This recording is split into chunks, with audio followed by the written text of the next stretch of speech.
All of these views look similar, but if we zoom in and look at the detail, then zoom back out and zoom back in, it's a massive difference. And this all looks dramatically different with just a few settings. So opening up this bottom one, if we go open source view, it's actually quite small on the screen. If I right click and go to set window size, you'll notice that the window is set to 720 by 520. If I change this to high definition, 1920 by 1080, and then go OK, the window has gotten much, much larger. This is really important to understand as we're getting to larger and larger resolutions. Let's bump it up a little bit more. If we right click, go set window size, let's go 3840 by 2160, which is typical 4K resolution, and we'll go OK. Now you'll notice that the window has become so big, it can't actually fit on the screen. I can pull the window across so I can see the different parts of the image, but it's a bit tricky to navigate around and figure out what's actually in frame. So you might think, okay, we'll just double click and resize it. But this has resized it to the actual size of the screen, and it's no longer 4K. While this is a bit of a pain, currently it's the only way to get high resolution views onto your layout. So to give a clear overview, 8K is massive, 4K is slightly smaller, high definition smaller again, and then standard definition really small. You'll see why this is important in just a second. If we want to take one of these views and place it on the layout, we're going to need to rescale this. Control K, define it graphically, click bottom left, up top right, and scale this one down.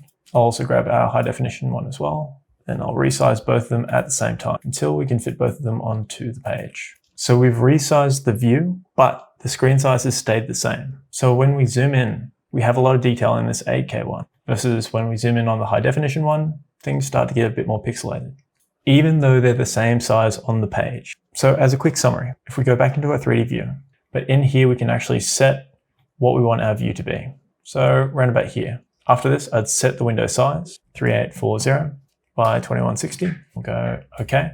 And we can now right click and place this view onto the layout. And it's going to have the perspective and camera angle that we just lined up before. It's a little bit of a roundabout way of getting a high resolution, but again, when you compare this, it's a completely different level of quality and worth setting up if you're looking for a reasonable level of quality. Now, the good news is this is much simpler when you're actually trying to do a proper render. All we need to do is go to our 3D view. To set up our render, we'll go to Document, Creative Imaging, and Photo Render Setting. From here, we'll go to Settings, and I typically set this to Outdoor Daylight Fast.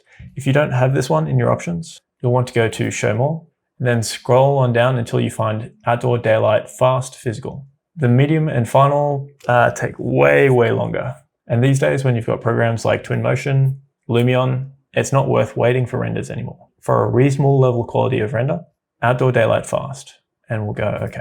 From here, we can actually see what this is going to look like. If I go ahead and click on these two little arrows that are circling each other, this one just here, it's going to give me a preview of the scene. Now, just next to this little gear here, you'll see size. If I click on size, this is where I can directly change the resolution of the render. So if I change this one to say 4K, then I hit the green arrows again, I'll see that my image still fits within the window. So a little bit more intuitive than setting up the views, but both have their place. Now, if I hit apply render save frame, I'm going to see where it's actually going to render within the frame. So if I had this at say half the height, say 1000, you'll notice that it's grayed out on the top and on the bottom, and it's only going to be rendering out that smaller slit along the screen. So let's change that back and then hit render. And our render has finished. This one took around about 1 minute 35. So now if I right click over the image and go copy, I can go to my layout, right click and go paste.